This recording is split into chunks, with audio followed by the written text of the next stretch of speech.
Mucilage is basically a mixture of clay and some sort of binder, which is usually moss or animal hair such as horse hair. You can see all the little strands in here, which I believe is moss. It doesn't look like horse hair, but this is original. These are original beams. You can see little chop marks to hold plaster on. But you can see this is all original mucilage, original beams.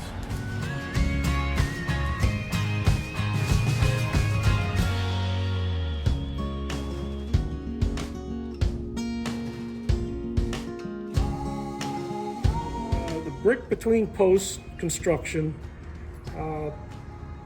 was later, probably in 1820s, 1830s. You didn't find the mucilage at that time. They had better brick making techniques, so we had, you see more of the brick between post construction rather than any mucilage.